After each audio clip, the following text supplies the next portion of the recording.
Good afternoon, everyone. Good afternoon. Thank you. My name is Djirdjirian. I am a graduate student of social service at Fordham University, and I am also the great-granddaughter of Armenian genocide survivors on both sides of my family.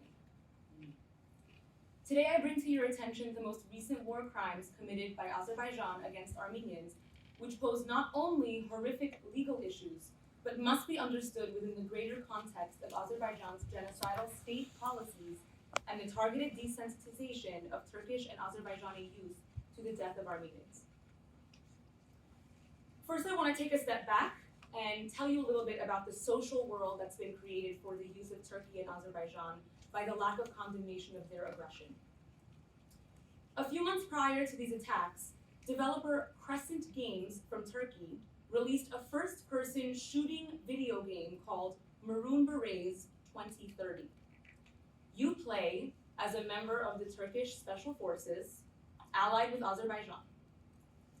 Your goal is to hunt and kill Armenians. A year prior, Azerbaijan opened a military victory park for children featuring wax racist caricatures of Armenians in defeat. The echoes of pre-genocidal propaganda ring loud and clear, just as they did in Rwanda, just as they did in Germany. And sure enough, on September 13th, 2022, Azerbaijan invaded the internationally recognized Republic of Armenia. And it's important to note, these were not border skirmishes, nor were they in or anywhere near the area of Nagorno-Karabakh. The shelling of 12 Armenian towns was confirmed not only by independent reporting, but by NASA's fire management satellites. And still, this clear violation of sovereignty went largely unnoticed.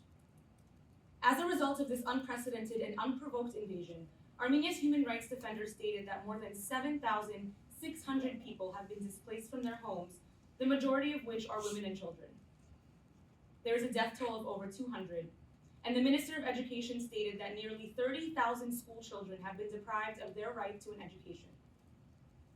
As a result of this invasion, numerous violations of human rights which fall under the legal definition of war crimes have been documented, which I will briefly outline today and can be found in more details on the fact sheet that I've provided in the back. These war crimes include attacks on civilian areas, humiliating treatment of dead persons by Azerbaijani armed forces, summary executions of prisoners of war, inadequate medical treatment of prisoners of war resulting in death, and torture and inhumane treatment of POWs by Azerbaijani armed forces.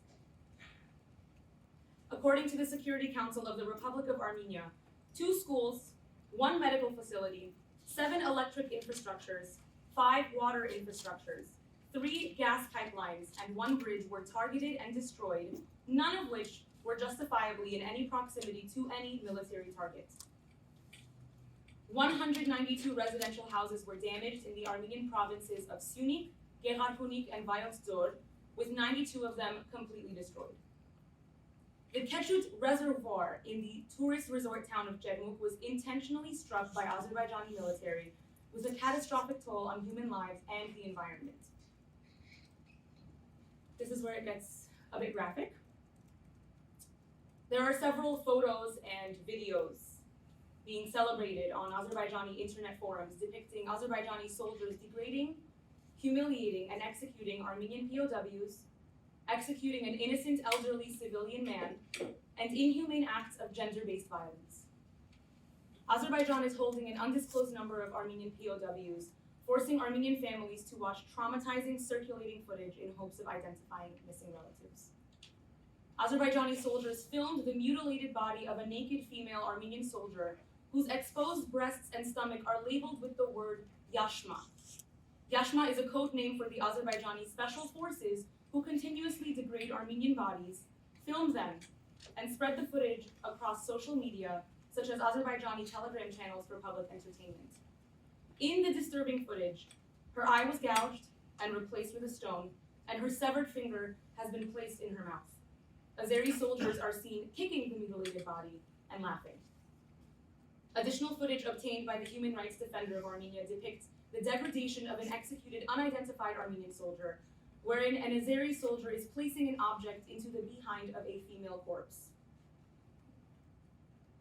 Through these actions, Azerbaijan has violated numerous tenets to international human rights law, including Articles 2, 4, and 6 of the United Nations Charter.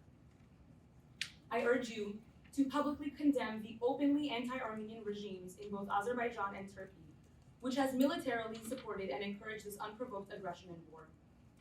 I ask for accountability and increased pressure on Azerbaijan by the international community, including calls for sanctions and an end to the purchase of Azerbaijani oil and natural gas. I call on you to engage the appropriate parties to officially and publicly condemn Azerbaijan for engaging in a war of aggression against Armenia. Name these aforementioned events as war crimes and refer them to the International Criminal Court. I call on you to keep this issue on the UN agenda and to ask other member states to raise the issue at the UN Security Council. The targeting of civilian infrastructure, the documented destruction of Armenian historical monuments, graves, and cultural sites over the last 3 decades, the openly racist, anti-Armenian public statements made by the leaders of Azerbaijan and Turkey, and the glorification of the Armenian genocide of 1915 by both governments make clear the goal of the destruction of Armenians. Both the Lemkin Institute for Genocide Prevention and Genocide Watch have issued statements urging the public to recognize these actions as genocide. What I bring to your attention is not an isolated incident, but a string of calculated measures to achieve the Turkish state's goal of eradicating the Armenian people. In 2020, Turkey's President Erdogan stated, "We will continue to fulfill the mission of our grandfathers that have been carried out for centuries in the Caucasus," referring to the mission to eradicate the Armenian people. The severity of the aforementioned human rights violations are a direct result of the anti-Armenian rhetoric woven into the political and social fabric of both Azerbaijan and Turkey. If we remain blind to the bigger picture and focus only on these incidents, we are neglecting our commitment to ending human rights atrocities and preventing genocide. And I'd like to make a clarification that the Turkic peoples, the Turkic minorities, the Uyghurs, when I'm speaking of Turkey and Azerbaijan, who are also comprised of Turkic peoples, I'm speaking of their authoritarian administrations. I'm not speaking of their people, just to clarify. Thank you.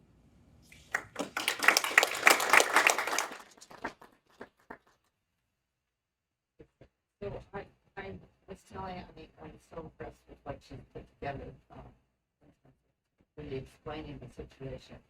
Very powerful. And this is how human rights advocacy happens. But I understand you're doing right now. So I just want to share my appreciation of what she's bringing to us. And I have to say, I didn't know until Annie brought it to me. So I'm particularly moved by what you do. It's going to make a difference. I'm going to say this, I should say this in support of one other people, right? I know now, I've also been kicking around here for more than 30 years. I know the reality is the reality we all think about everywhere, that we have to find as many strategies as possible. That's the reality. The other choice is just to God forbid, ever give up. So none of us are going to give up, right? Craig's not going to give up. I know that all of you in the room aren't going to give up, but we have to understand the system is working. And so I started to explain the mechanical reality of the system, which is that it's a structure that doesn't invite a satisfying result. It's a more structure where you try to figure out how to provide advocacy in as many ways as possible. And for a lot of us as NGOs, that's meant, among other things, mission visits. Most everyone in this room, I'm sure, has been involved in mission visits. I mean, you're undoubtedly involved. You are involved. Walmart's involved in mission visits. Where we try to find the friendlier countries on a particular issue. We try to find out who's going to say something, who's going to do something, and I'll talk about the countries themselves, because member states, and then mobilizing as many partners as possible in civil society. And other than that, we're just going to be completely suicidal. So short of suicide, I think this is what we're stuck with. We're stuck with reality. So I think what we're hearing today from Omar and Annie is advocacy, serious advocacy. And what we all owe each other is to be supportive of each other. That's enough. We should go to this back. Okay.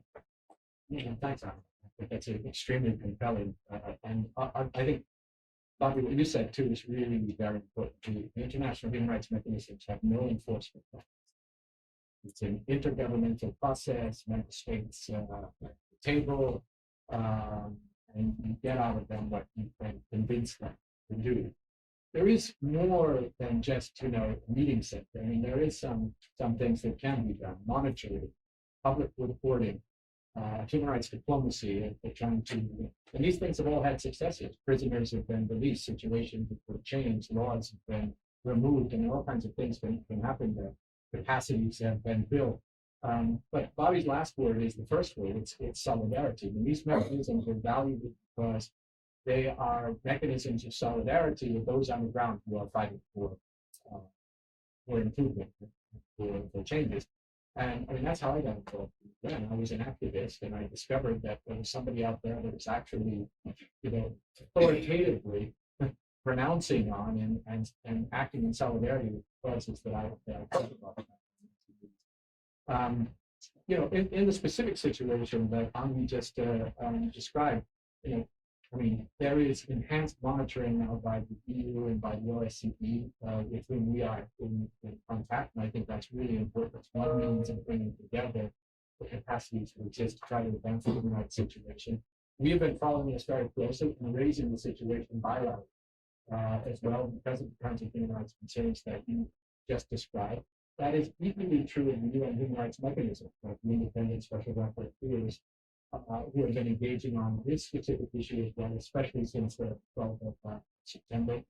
All of them are following it. We've been calling publicly and repeatedly for an immediate ceasefire, for verifiable protection of civilians, to offset the horror stories that Annie was telling us, for the full application of international human rights law and international humanitarian law.